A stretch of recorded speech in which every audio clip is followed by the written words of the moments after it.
Sa lahat ng video namin, mula umpisa hanggang ngayon, scripted.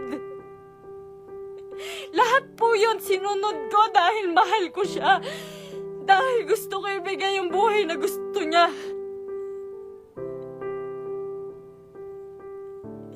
Kung magtataka po kayo kung bakit maraming nawawala sa amin sa Team Merpay dahil sa kanya. Dahil po sa ugali ni Merc. Napaka-demonyo po ng ugali ni Merc. Ginago niya po lahat.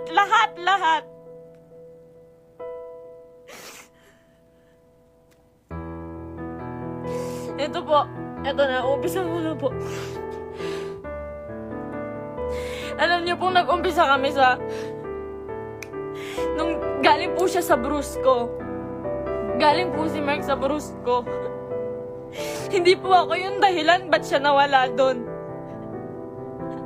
Ayaw niya pong mabawasan yung perang kikitain niya dahil po alam niyang malaki. Siya po ang pinakamalaking may kita sa Brusco. Siya po ang may pinakamalaking kita. Yung iba bawas na 5% doon. Sa pera ni Merc siguro mababawas doon. 16,000.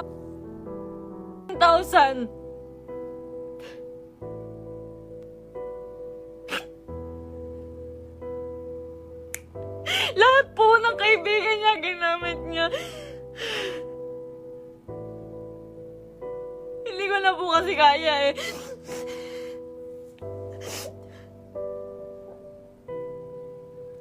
Sobra po yung ginawa ni Merc. Sobra. Hindi ko na po kaya. Pasensya na po kayo.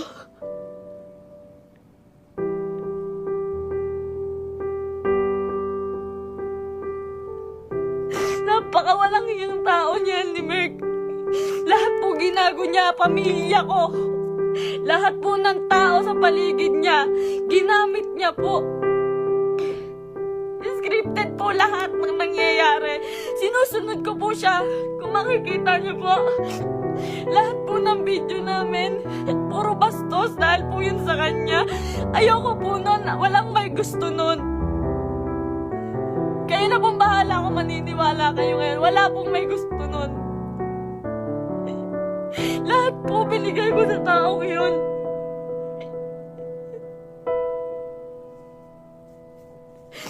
Lahat po ng panggagamit sa katawan ko. Lahat po ng pagpapakita ng kung ano sa katawan ko. Siya po ang may gusto nun. Nagagalit po siya pag aayaw ako. Ang sasabihin niya, para sa atin to. Para sa atin to. Pero hindi ko naramdaman dahil po napakalaki po ng kinikita ni Merc. Wala po siyang binibigay sa akin. Kung sasabihin niyo po na pera lang ang habol ko sa kanya. Kung makikita niyo po yung bahay namin, hindi niya po napagawa yun.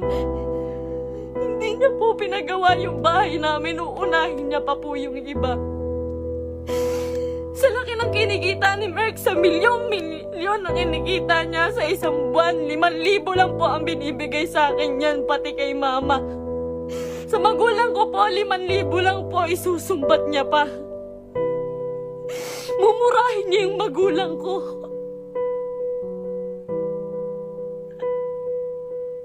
Sasabihin niya, manang-mana ka sa magulang mo. Ang bobobo niyo. Lahat kayo plastic. Ginaganon niya po yung magulang ko. Hindi ko na po kaya. Ngayon po, nawawala po si Merc ngayon.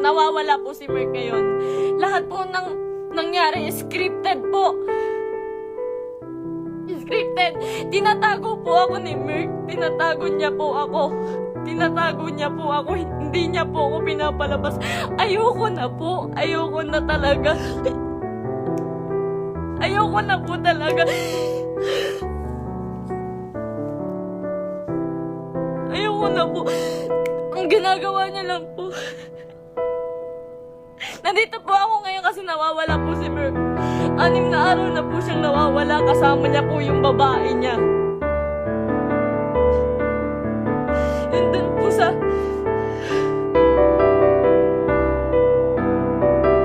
Si Pam doon sa video na bago makaganda.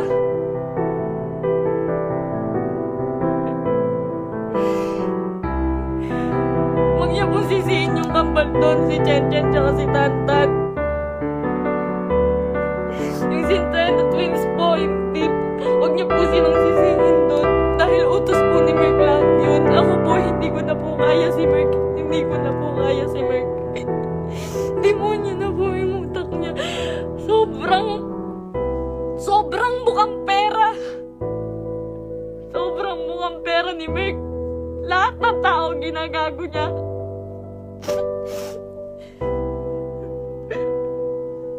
Sinisira niya po yung nanay ko po. Yung nanay ko na nasisira na din po sa inyo. Yung sasabihan po yung nanay ko na mamatay ka na, siya po may utos nun. Siya po may utos nun. Ginagawa niya pong robot yung pamilya ko dahil sa akin na lang po tumitingin yung pamilya ko. Sa akin na lang po tumitingin yung pamilya ko. Ba't nila sinusunod si Merk? Kada pupunta po sila sa bahay, may pagkain na sila. Maghihintay kami ng script niya. Magagalit pa po yan pag nagkakamali ako. Pag may mali po ako nasasabi, pag kailangan ulitin ng video, magagalit pa po yun. Lahat po ng video namin scripted. Dahil po sa kanya.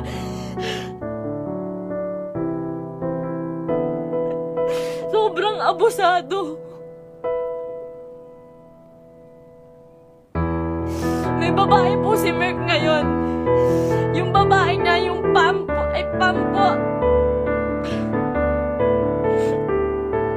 Grabe, Merk. Pinatulan niya pa. May anak na po yun. May anak na. Sabi niya. Sabi ko nun, Mahal, ano? Baka naman papatulan mo yan. Baka naman totoohanin mo. Ay, sabi niya nun, hindi. Kamukha yan ng ex ko. Hindi ako papatol dyan.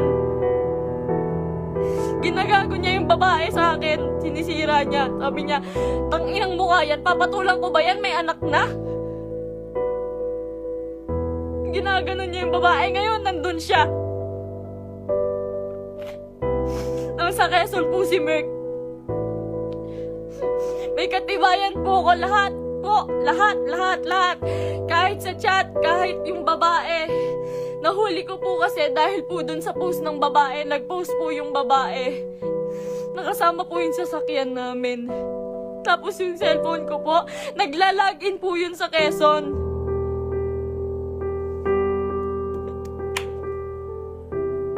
Lahat po ginawa ko kay Merk. Pasensya na po kayo. Ako po mismo humihingi ng pasensya dahil po kinonsinti ko siya.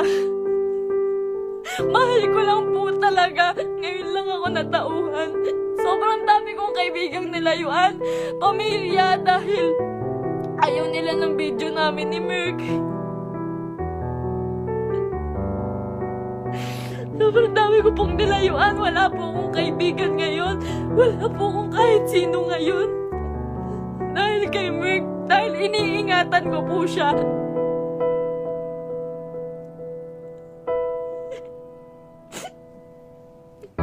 Kaya totoo po yung sinasabi niyo, scripted lahat sa amin. Scripted lahat ng buhay na binigay sa akin ni Merk. Lahat po ng pera niya sa kanya lang po. Sa laki po ng pera niya, nagkakautang pa po siya. Sobrang sama tao. Ultimo shampoo namin, sabon namin, ako pa bumibili. Grabe po, pambabastos sa akin eh. Hindi niya po ako nirespeto.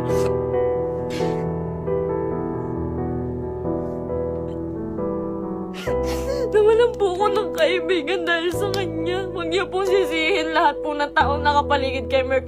Dahil po lahat yun inuutusan niya. Sobrang bossy. Hindi niya naman po pinapalamon.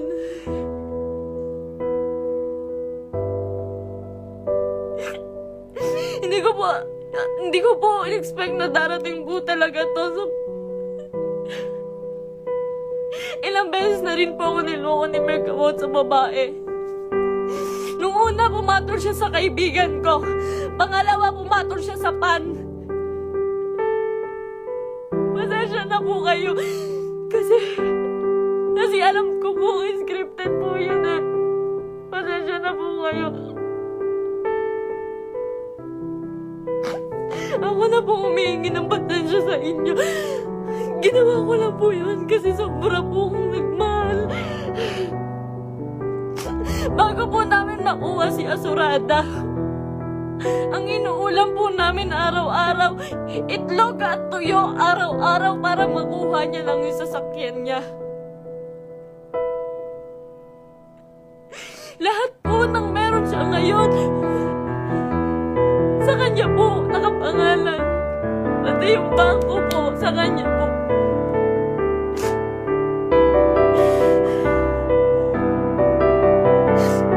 Paghihingi po ako sa kanya, hindi po yun magbibigay.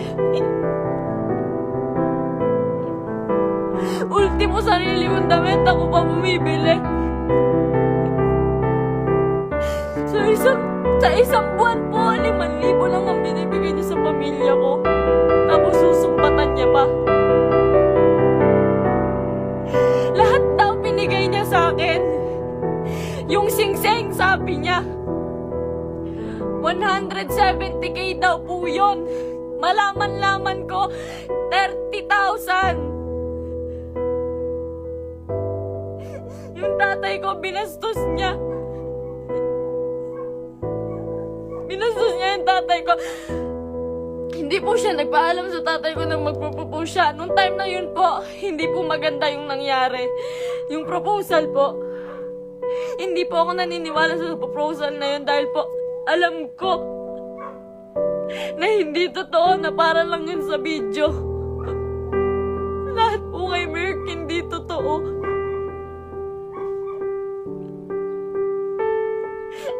Yung buhay niya, yung pagkatao niya, yung buhay na binigay niya sa akin, hindi po yun totoo.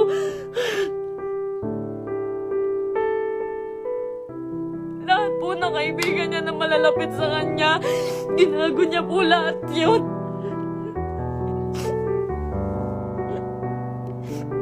May nakakita po sa kanila dito sa Naik. Flex niya pa po pala yung babae kahit kanino. Pinakilala niya pa kung kani-kanino dito sa Naik. Sa mga taong malapit sa akin. Hindi niya alam.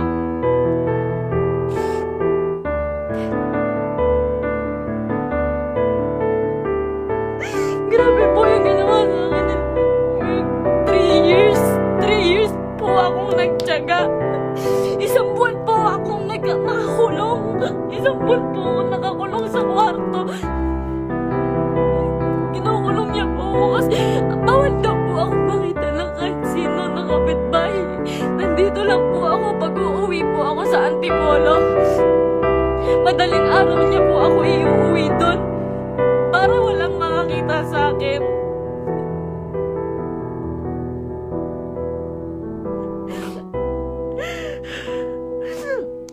Lahat po ngayon suko na kay Merk. Nung isang araw po nasa ospital ako kasi nagtake po ako ng anxiety. Sobrang depressed na po. Sobrang depressed na po. Hindi niya alam yun. Hindi niya alam na naghahanap ako sa kanya. Kahit saan naghahanap po ako. Naghahanap ko siya eh. Kasi mahal ko po siya eh.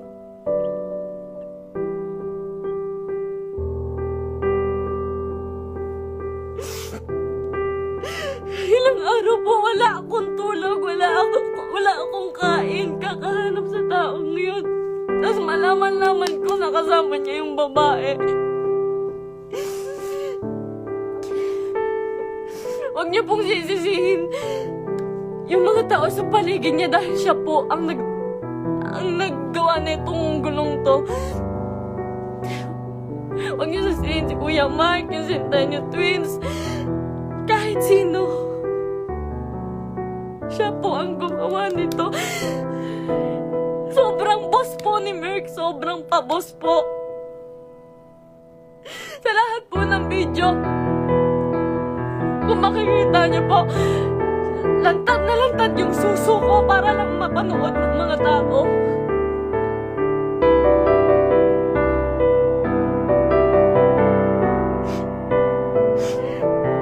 Para lang panoorin niyo, para lang magkapera siya. Lahat po ng taong nawala po sa amin, hindi ko po masisisi. Eternals TV, Brusco, Arnold, Tatay Onin. Marami pa pong nawala sa aming mga kaibigan dahil po sa kanya. Dahil hindi po nila kaya. Hindi po nila kinakaya si Merck. Nagmahal lang po ako. Pasensya na po. Pag mag-short film po kami, magkamali lang po ako ng unti. Nangina naman, mahal, galingan mo naman. Pati po pagkapahulog ko po sa hagdan, hindi po yun totoo. Ang sakit po ng katawan ko nun pagtapos. Ginawa ko yun sa kanya nung nagpakahulog ako sa hagdan.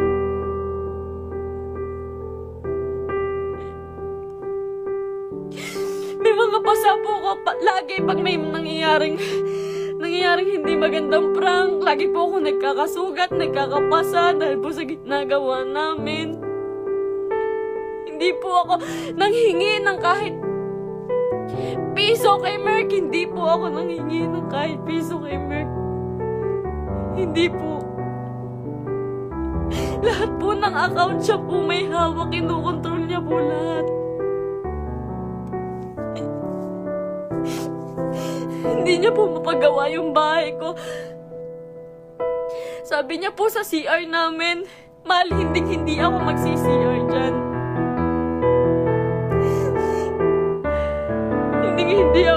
Hindi po siya nag-CR sa CR namin sa bahay.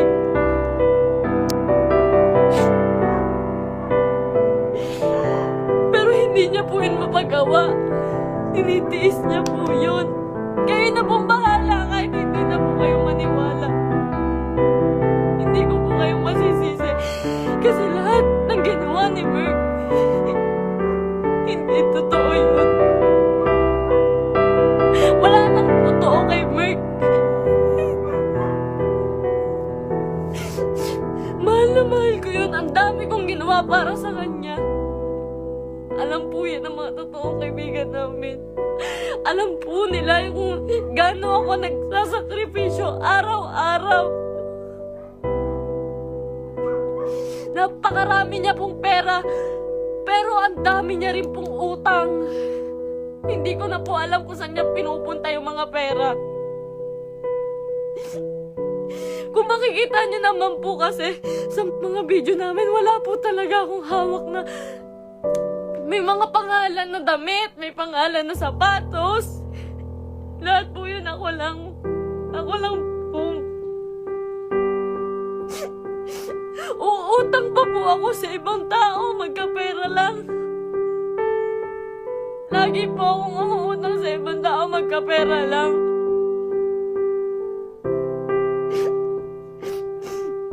Ayun po, hindi ko na po kaya. Hindi ko na rin po talaga kinaya. Wala pa po akong tulog kain. Na-hospital pa po ako. Hindi po ako nagmamakaawa sa inyo. Wag po kayong maaawa sa akin. Gusto ko lang naman po sabihin sa inyo yung totoo. Kasi ayoko na pong may mga taong masaktan. Ayoko na pong... Hindi ko po kasi talaga kaya yung mga bash. Hindi ko po yan kaya. Nag-aaral po ako noon. Pinatigil niya po ako sa pag-aaral para lang po sa video. video. Yung pangarap niya po yung sinunod namin eh. Yung pangarap niya, tinabi ko na po yung pangarap ko. Grabe yung sakripisyo ng pamilya ko. Grabe. Sasabihin niya, yung nanay mo, plastic. Yung nanay mo, sa Cebu po. Sa Cebu, hindi siya nahiya. Hindi po siya nagbigay ng kahit ano, na kahit piso lang doon sa tiniran namin. Iniwan niya po ako doon para lang po sa babae. Sabi niya po may sponsor. Iniwan niya po ako sa Cebu. Magkasama po kami doon isang araw po. Ang usapan po, 1 linggo po kami doon. Kasi po pupunta na po kaming Canada. Mas malaki po kasi yung kita sa Canada. Kaya po kami pupunta ng Canada, pero hindi ko na po kaya.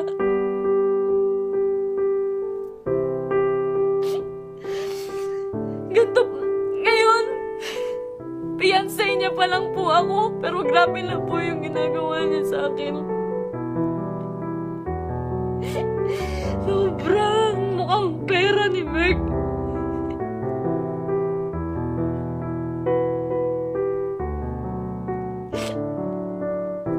Magalit na po kayo sa akin, pero ginawa ko lang po yun kasi mahal ko po yung tao. Pasensya na po. Pasensya na po.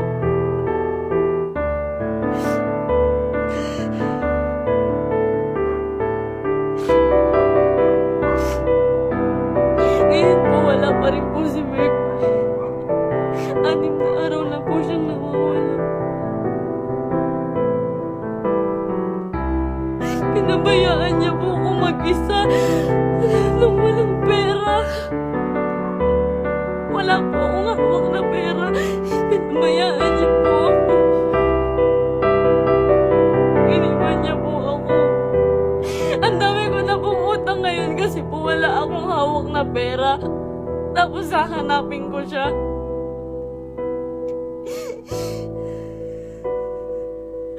Masakit po kasi lalo eh. Fiancé na po kasi ako eh.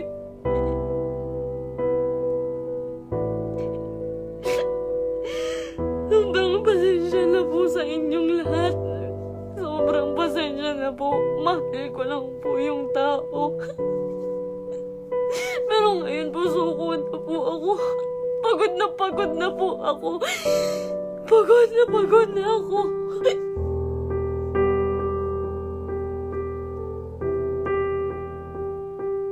Pasensya na po.